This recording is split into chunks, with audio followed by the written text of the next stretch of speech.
Boker Tov, mes amis, Boker Tov. שנשמע בשורות טובות בעזרת השם, ישועות ונחמות. Amen, toda raba. Alors on continue le Chod Tzadikim, il dit comme ça. Donc il avait terminé le Chod Tzadikim. Voilà, il avait terminé par le fait, on est dans la simcha, dans la joie, il est terminé par le fait que faut faire attention, pas trop de joie, entre guillemets, pas la joie, il faut toujours qu'il y ait beaucoup de simcha, beaucoup de joie. Aval, faut faire attention qu'il n'y ait pas de joie infantile, non infantile, ce qu'on parlait, d'accord?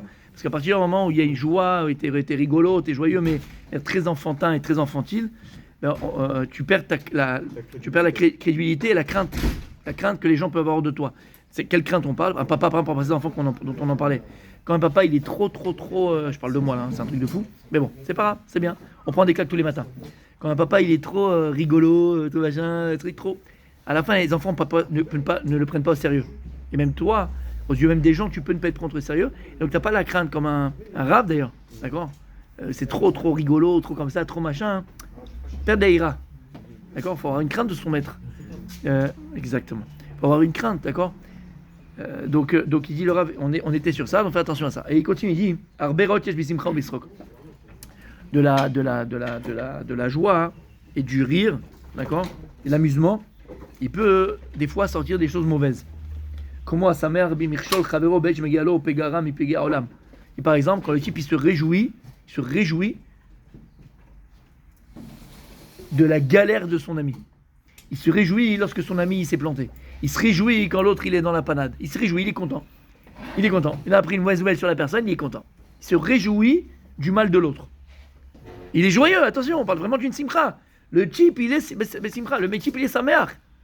Habibi, ça c'est très grave. C'est de la joie empoisonnée. Empoisonnée, exactement. Et c'est correct. Il y a des gens, vous savez qu'il y a des gens qui s'alimentent de ça. Ils ont tellement une vie... je ne vais pas dire le mot, mais quand je dis, je suis là, rachetez votre avec un grand M, vide, donc avec un grand M. En fait, la seule source d'existence qu'ils ont, c'est de parler des autres. Et de parler des autres et de se réjouir du plantage des autres. Parce qu'ils n'arrivent pas eux-mêmes à exister. Valzenemar, binpol oivecha altismar. Binpol oivecha, quand ton ennemi tombe, ne te réjouis pas.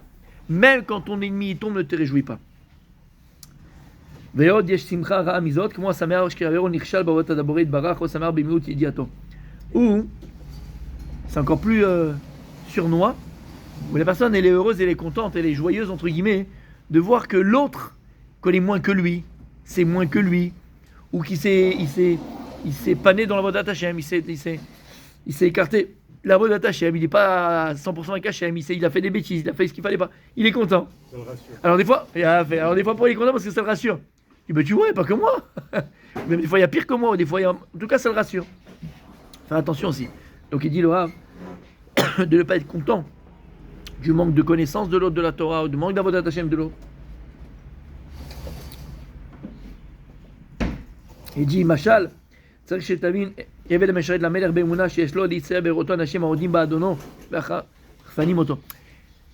Il dit, המרחפים אותו, pardon. Il dit, il y a, vous savez, dans le Messiat Tisharim, et vous dit le Messiat Tisharim quelque chose de magnifique. Il dit, on a plusieurs moyens.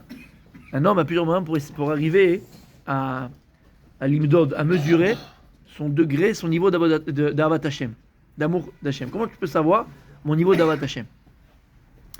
Et une des choses qu'il dit là-bas, c'est Atkama, combien ça te dérange de voir ton frère juif, ta sœur juive, ne pas servir à Kadosh Baruch Hu. Lorsque Bémet, ça te fait du mal, tu souffres de voir un autre juif ne pas faire Shabbat, ne pas manger kasher, ne pas faire ta mishpacha, maman, ça te fait du mal. Et pourquoi ça te fait du mal? Pas pour toi, parce que Bémet, tu as ce rapport avec Kadosh Baruch Hu de enfant et papa, tu es l'enfant d'Hachem. Et comme dans une famille, où si jamais il y a un qui est un mariole, ou d'accord, il manque de respect aux parents, il fait pas ce que les parents disent, il fait des bêtises. Et les enfants qui sont aimants des parents, quand ils voient les parents mistaharim, quand ils voient les parents qui sont là, qui sont déchirés de l'intérieur, qui ont de la peine, parce qu'il y a un enfant qui ne veut pas ce qu'il faut faire, alors l'enfant il pleure avec ses parents, il a la peine pour ses parents. Alors qu'est-ce qu'il fait?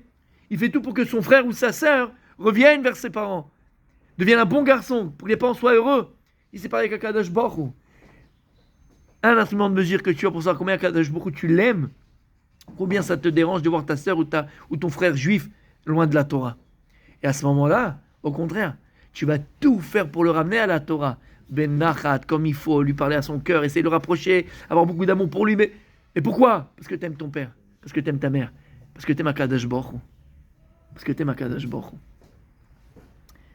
Et bien, on peut donc chacun de nous calculer son... Et d'ailleurs, c'est mauvais. Pourquoi? Parce que il y a des choses positives, mais des fois des choses négatives. D'accord? Dans le judaïsme français, malheureusement, il y a des choses très positives, bon, très chères. Et des choses qui sont un peu négatives. C'est que comme on vient de France, vous savez que la France, c'est la séparation de l'Église et l'État, 1905, je crois. D'accord? L'Église et l'État. Et donc, dans notre tête, nous deux petits Français juifs, d'accord? On a été grandis comme c'est la culture française. On mélange pas le sacré au profane. Tu vois. D'ailleurs, à l'école, je me rappelle toujours. D'accord? Matière profane. Vous vous rappelez? C'était matière profane et matière kodesh. Ouais, c'est français, ça n'existe pas, ça. Avec les mains, ça n'existait pas, ça, matière profane et matière kodesh. Ça n'existait pas. C'est que un des taux de réussite à l'époque, en tout cas, au bac, dans la région là-bas d'Aix-les-Bains, d'accord? Non, c'est pas Lyon. Lyon, c'est... non. Haute-Savoie. Merci. D'Haute-Savoie, c'était Aix-les-Bains. C'était Aix-les-Bains. Moi, quand j'y étais, c'était comme ça. Alors pourquoi? Parce que le Rav Frekin, il a mis ça même à la yeshiva. Les rabbanim mettaient ça à la yeshiva. Il faut être bon partout, tout à Avodat Hashem. Quand tu vas aller, tu vas te faire, comment dire, le bac, là, à l'oral, comment on appelle? Tu vas te faire, interroger. D'accord, pour ton bac à l'oral, ça va être des non-juifs qui vont être là. C'est le Kiddush Hashem que tu vas faire. Je raconte une petite anecdote, je ferme la parenthèse juste après, une petite anecdote par rapport à ça. J'étais à Aix-les-Bains, j'ai passé le bac à Aix-les-Bains. Et en langue vivante 2, j'avais l'anglais. Langue vivante 1, c'est l'hébreu, langue vivante 2, l'anglais. J'avais en moyenne toute l'année sur le... Tu sais, tu arrives avec ton bulletin, il voit le bulletin quand tu passes à l'oral. C'est à l'oral. 4. 4. Ouais, aujourd'hui j'ai 2. Mais bon, c'est pas... Encore 4. C'est de ta faute, je ne connaissais pas à l'époque. 4. Maintenant, il m'a mis 4, pourquoi? Parce qu'il m'adorait, le prof. Sinon, c'est rien. Tu mets rien. Bah oui, en plus. D'accord? Non, mais vraiment. 4 parce qu'il m'adorait. Alors, il y avait écrit 4, et tu vois, tu sais, à côté, il y a pour mettre le... Le commentaire. Comment on appelle ça, là? Pas le commentaire, il y a un mot en français. Observation, tu sais, tu te rappelles de ça? Donc, il y avait comme ça.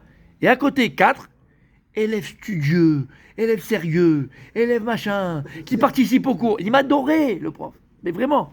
Mais j'avais 4. Bref. Et donc, j'arrive à l'oral, c'était à Chambéry, qu'on passait le bac, à l'oral. J'arrive à Chambéry. Et je rentre, donc, tu sais comment ça se passe. Il y a une qui se fait interroger. Toi, avant, tu rentres avant qu'elle interroge. Elle te met au fond. Il y a des textes, tu as préparé des textes, c'est comme ça. Tu prépares des textes et tu choisis un texte et tu tapes sur ça et tu viendras me parler et tout. Maintenant, moi, je suis comme ça et tout. Quand je suis rien, mais rien. C'est une femme. Et moi, je rentre comme ça et je vois qu'elle a celle qui est déjà avant. Alors, il y avait une avant, une qui était là-bas et après, c'est à mon tour, tu vois. Elle va passer avant. J'arrive et tout, je vois, c'est très dur. Elle la déchire. Très dur et tout. Bon. Mais elle la déchire, elle la tue. Bon, moi, je suis là comme ça et tout, j'arrive avec mon truc et tout. Elle me regarde, moi, elle me sourit et tout. Il y avait 30 textes en anglais, elle me dit, choisis ce que tu veux.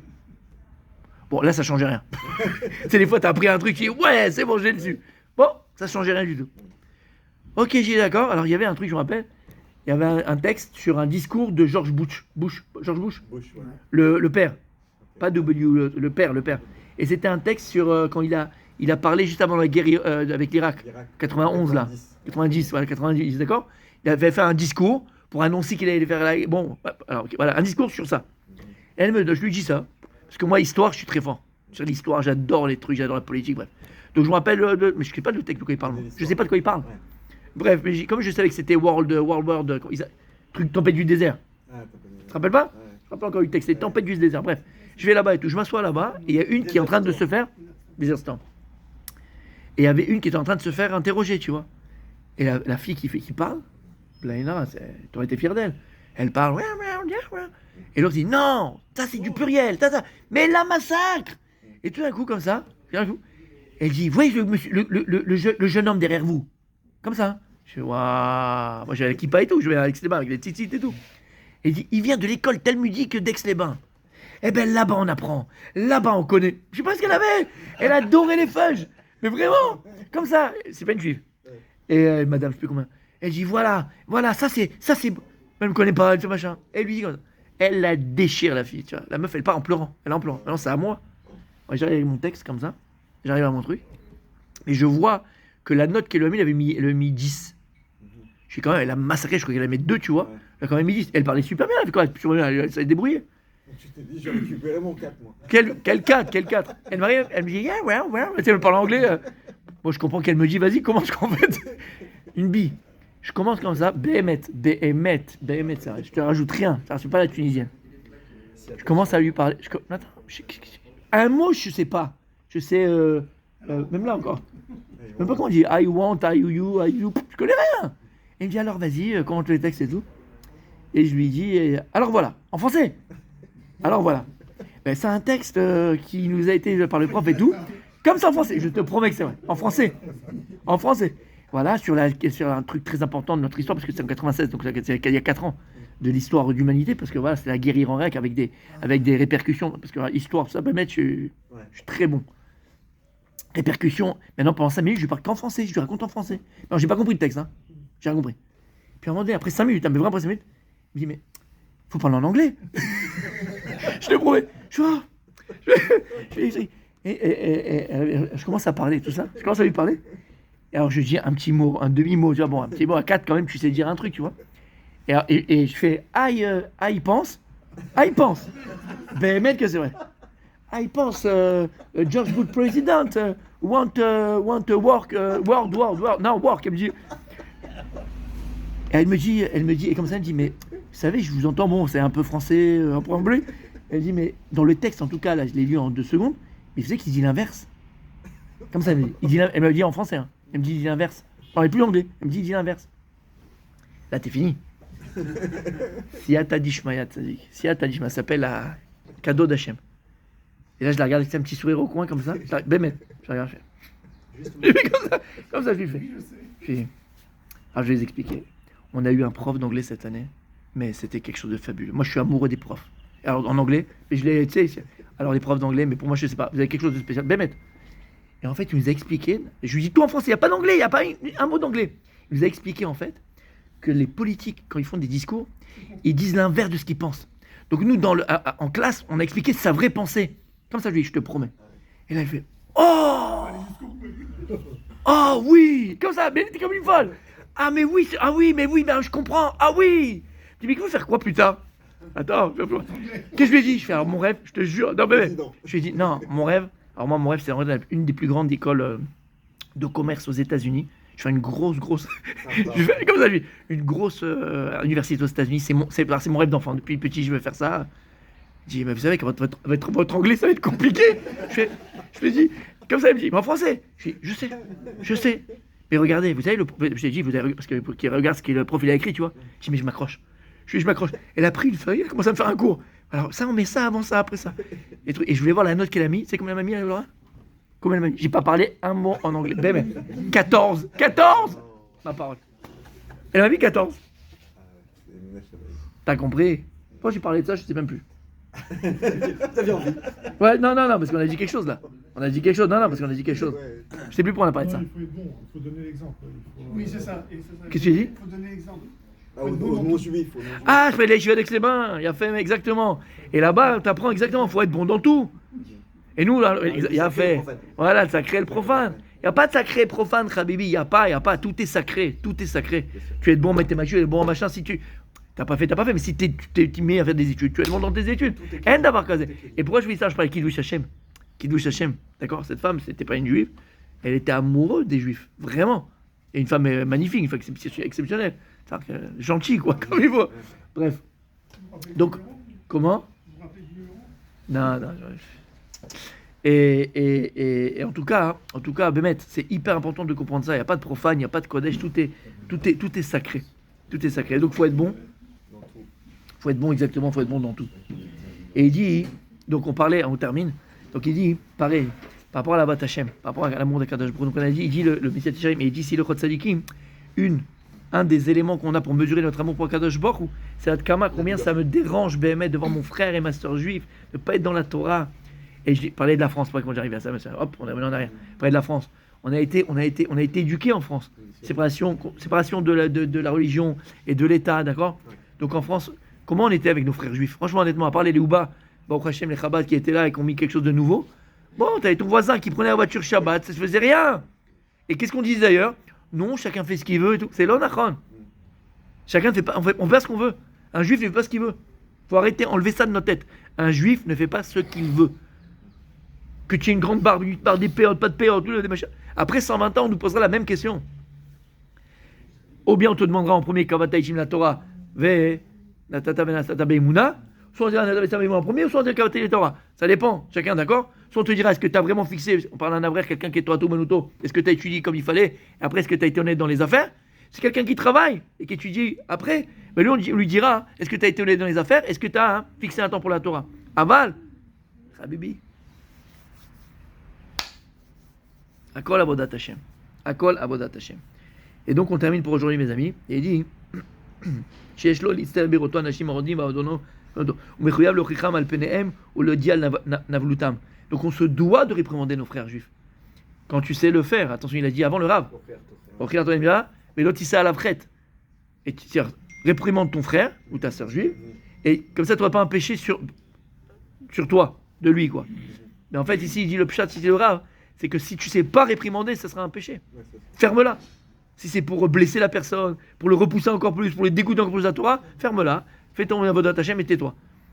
Mais si vraiment, et d'ailleurs, ça c'est une marque d'amour d'Hachem, parce que quelqu'un qui vraiment aime Kadosh Baruch Hu, bémet, sincèrement, profondément Kadosh Baruch Hu, bah, il fera tout pour amener la personne. Il sait très bien que si tu vas le dégoûter, lui parler mal, lui faire honte et tout ça, il va se braquer, donc jamais il écoutera. Donc en fait, l'amour d'Hachem, elle n'est pas vraie. Toi, essaie de trouver le stratagème pour que la personne ait envie de faire Torah au mitzvot. On continue demain. Désolé pour l'anecdote, mais... It was wonderful. Oh yeah, fat again.